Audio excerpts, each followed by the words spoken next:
अपराध बन जाएगा। कोई दुर्बल है, वयोवृद्ध है, कोई भार लिए हुए है, आप उसे मार्ग नहीं देते, आप उसे पीड़ा पहुंचाते हैं, तो आपकी आयु नष्ट हो जाएगी। दूसरों के पहने हुए वस्त्र, दूसरों के पहने हुए पादुका जूते, ये केवल गुरुजनों की प्रसादी शिष्य के पहने हुए पादुकाएं नहीं पहनना चाहिए।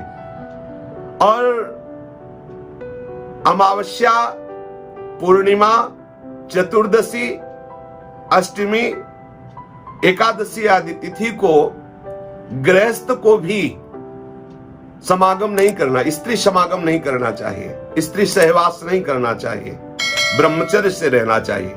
अष्टमी को, एकादशी को स्त्री समागम करता है तो उसकी आयु नष्ट हो जाती है।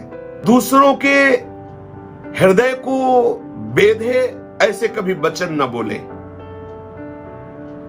क्रूरता पूर्वक कोई क्रिया न करे जिससे किसी को नीचा देखना पड़े, ऐसी आप चेष्टा न करें। भक्तों, कृपया हमारे YouTube चैनल को लाइक, शेयर, कमेंट और सब्सक्राइब जरूर करें। जिन्होंने सब्सक्राइब कर लिया है उनका धन्यवाद, और जिन्होंने अभी तक नहीं किया है वह कृपया सब्सक्राइब जरूर कर ले। जैसा कि आपने वीडियो में देखा, श्री प्रेमानंद जी महाराज प्रवचन कर रहे हैं। इनके बारे में आज आपको सभी प्रश्नों के उत्तर इस वीडियो के द्वारा मिलेंगे। कृपया बने रहे वीडियो में और कमेंट में जय श्री राधे राधे जरूर लिखें। जाने कौन है प्रेमानंद गोविंद शरण महाराज जी, जिनसे मिलने आते हैं बॉलीवुड के सितारे।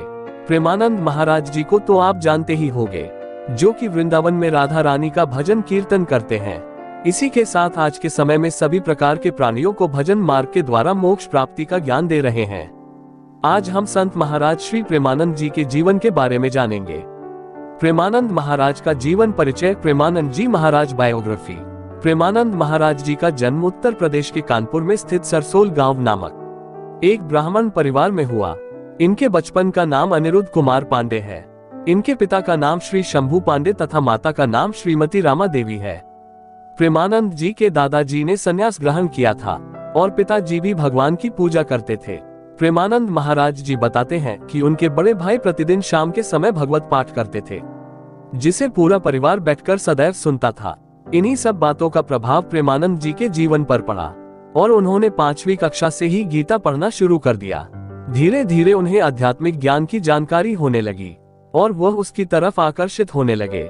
इसी के परिणाम स्वरूप प्रेमानंद महाराज जी ने 13 वर्ष की उम्र में ब्रह्मचारी बनने का निर्णय किया और घर छोड़कर सन्यासी का जीवन व्यतीत करने लगे। प्रेमानंद गोविंद शरण महाराज जी कैसे बने सन्यासी? प्रेमानंद महाराज जी बताते हैं कि जबानी गीता तथा अन्य पुराणों को पढ़ना शुरू किया तो उन्हें आध्यात्मिक ज्ञान की प्राप्ति हुई, जिसका लक्ष्य है कि व्यक्ति जीवन में भगवत प्राप्ति के लिए आया है और इसी से उसे मोक्ष की प्राप्ति होगी।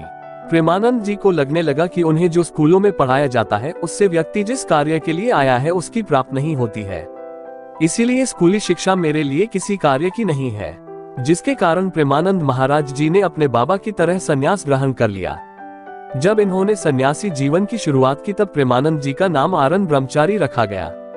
कृपया आपसे प्रार्थना है, कमेंट में जय श्री राधे राधे जरूर लिखें जी।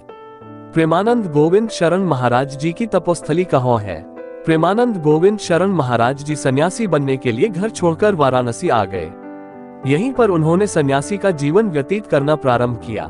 महाराज के सन्यासी जीवन की दिनचर्या में वह माता गंगा की लहरों में प्रतिदिन 3 बार स्नान करते थे और तुलसी घाट पर भगवान शिव और माता गंगा का ध्यान और पूजा करते थे। प्रेमानंद जी बताते हैं कि उनके भोजन प्राप्त करने का एक नियम था। वह प्रत्येक दिन में सिर्फ एक बार भिक्षा मांगने के स्थान पर भोजन की इच्छा लेकर 10 से 15 मिनट बैठते थे। उस समय में यदि उन्हें भोजन मिलता था तो वह ग्रहण करते थे, अन्यथा वह गंगाजल ग्रहण करके ही जीवन यापन कर रहे थे। ऐसी सन्यासी दिनचर्या में प्रेमानंद जी का कहना है कि उन्हें कई दिनों तक भूखा रहना पड़ता था। प्रेमानंद गोविंद शरण महाराज जी वृंदावन कैसे आए? श्री प्रेमानंद महाराज जी के वृंदावन आने की भी चमत्कारी कहानी है। महाराज जी के सन्यासी जीवन की एक ही दिनचर्या थी कि भगवान शिव और माता गंगा का स्मरण ध्यान करना। लेकिन एक दिन महाराज जी से मिलने एक अपरिचित संत आए और उन्होंने कहा, श्री हनुमत धाम विश्वविद्यालय में श्री राम शर्मा के द्वारा दिन में श्री चैतन्य लीला तथा रात्रि में रासलीला मंच का आयोजन किया गया है। जिसमें आप भी आमंत्रित हैं और चैतन्य लीला तथा रास लीला में अवश्य आए। महाराज जी ने अपरिचित साधु को पहले तो वहां आने के लिए मना किया, लेकिन साधु की जिद के कारण महाराज जी ने आमंत्रण स्वीकार कर लिया। जब महाराज जी चैतन्य लीला और रासलीला देखने गए तो उन्हें वह बहुत अधिक पसंद आई, जिसका आनंद उन्होंने 1 महीने तक लिया, जिसके बाद उसका समापन कर दिया गया। तभी महाराज जी इस बात को लेकर व्याकुल होने लगे कि अब उन्हें रासलीला देखने को कैसे मिलेगी। इसलिए वह रासलीला करवाने वाले व्यक्ति के पास गए और उससे कहा कि मुझे भी अपने साथ ले चलो, जिससे मैं इस रासलीला को देख पाऊंगा। इसके बदले में मैं आप लोगों की सेवा करता रहूंगा। ऐसा सुनने पर उस व्यक्ति ने कहा कि बाबा आप वृंदावन आ जाइए, वहां आपको प्रतिदिन रासलीला देखने को मिलेगी। ऐसे सुनते ही महाराज जी बताते हैं कि अब उन्हें वृंदावन आने की ललक लग गई और अंदर से वृंदावन आने की प्रेरणा मिली। एक दिन महाराज जी ध्यान में बैठे हुए थे, तभी युगल किशोर नाम के एक संत वहां आए और उन्हें प्रसाद देने लगे। महाराज जी ने उस प्रसाद को लेने से मना कर दिया और कहा कि आप यह मुझे ही क्यों दे रहे हैं, यहाँ पर बहुत से लोग हैं जिन्हें आप इस प्रसाद को दे सकते हैं। तभी उन्होंने बताया कि मुझे इस प्रसाद को आपको ही देना है, मुझे इस चीज के अंदर से प्रेरणा मिली है। इसके बाद युगल किशोर महाराज जी को अपने घर ले गए और वहां उन्हें भोजन कराया। तभी महाराज जी ने युगल किशोर को वृंदावन जाने के बारे में कहा कि वह वृंदावन जाना चाहते हैं। युगल किशोर ने ऐसा सुनकर कहा कि वह कल वृंदावन जाने की तैयारी कर ले और अगले ही दिन महाराज जी को वृंदावन की ट्रेन में बैठा दिया, जिससे महाराज जी वृंदावन में राधा जी और कृष्ण भगवान के चरणों में आ गए और भगवत प्राप्ति में लग गए। इसी के साथ महाराज जी ने सन्यासी का जीवन छोड़ दिया और भक्ति मार्ग में आ गए। साथ ही प्रेमानंद महाराज जी वृंदावन आकर राधा वल्लभ संप्रदाय में जुड़कर संत हो गए। प्रेमानंद गोविंद शरण जी महाराज किडनी। प्रेमानंद महाराज जी ने लगभग 45 वर्ष की उम्र में रामकृष्ण मिशन में अपनी शारीरिक समस्याओं के कारण इलाज कराया, तो जांचों के माध्यम से डॉक्टरों ने पाया कि उनकी दोनों किडनी खराब हैं। डॉक्टरों ने बताया कि उनका जीवन अधिक से अधिक 5 वर्षों का है, लेकिन महाराज जी बताते हैं कि उनके ऊपर राधा रानी की ऐसी कृपा है कि अब तक 17 वर्ष हो गए हैं और वह अभी तक जीवित हैं। लेकिन महाराज जी को किडनी की वजह से प्रतिदिन डायलिसिस करानी होती है, जिसकी व्यवस्था उनके आश्रम में ही की गई है। प्रेमानंद गोविंद शरण महाराज की आयु। प्रेमानंद जी महाराज एज। प्रेमानंद गोविंद शरण महाराज जी की आयु लगभग 60 वर्ष की है। उन्होंने अपने सन्यासी जीवन की शुरुआत 13 वर्ष की आयु से कर दी, जिसके बाद वृंदावन आकर राधा रानी की भक्ति मार्ग में राधा वल्लभ संप्रदाय से चलने लगे।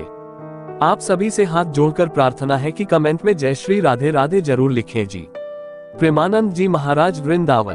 प्रेमानंद जी महाराज वृंदावन में राधा रानी का भजन कीर्तन करते हैं। इसी के साथ अपने प्रवचन से सभी लोगों को भगवत प्राप्ति के माध्यम से मोक्ष का मार्ग बताते हैं। महाराज जी के प्रवचन में देश की महान हस्तियां शामिल होती हैं, जिसमें विराट कोहली, अनुष्का शर्मा तथा गायक बी पराग जैसे बहुत से लोग शामिल हैं। प्रेमानंद महाराज जी का कहना है कि इस जीवन में भगवान के नाम का जाप करने से ही जीवन का कल्याण हो जाएगा। महाराज जी अपने जीवन में राधा नाम का जाप करते हैं। इसी जाप की महिमा है कि महाराज जी की किडनी खराब होते हुए भी वह अभी भी जीवन पथ पर चल रहे हैं। प्रेमानंद जी महाराज के प्रवचन। प्रेमानंद गोविंद शरण महाराज जी वृंदावन में प्रवचन सुनाते हैं, जिसमें कोई भी व्यक्ति शामिल हो सकता है। महाराज जी के प्रवचन का प्रसारण YouTube पर चैनल के माध्यम से भी किया जाता है।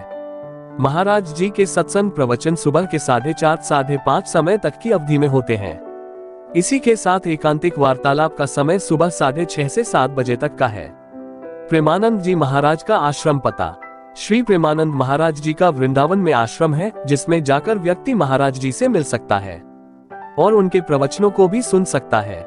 महाराज जी वृंदावन आश्रम श्रीहित राधा केली कुंज, वृंदावन मार्ग, वराह घाट पर स्थित है। जय श्री राधे राधे जी भक्तों, उम्मीद करते हैं आपको यह वीडियो पसंद आई होगी, तो कृपया हमारे YouTube चैनल RK गंगानगर को लाइक, शेयर, कमेंट और सब्सक्राइब जरूर करें और वीडियो को अपने दोस्तों मित्रों के साथ जरूर शेयर करें और कमेंट में जय श्री राधे राधे जरूर लिखिए जी। हमारा उद्देश्य किसी की भावनाओं को ठेस पहुंचाना या आहत करना बिल्कुल भी नहीं है। ये सारा कंटेंट सोशल मीडिया इंटरनेट द्वारा लिया गया है। इसमें किसी भी प्रकार की कोई गलती या त्रुटि होती है तो हम क्षमा प्रार्थी हैं।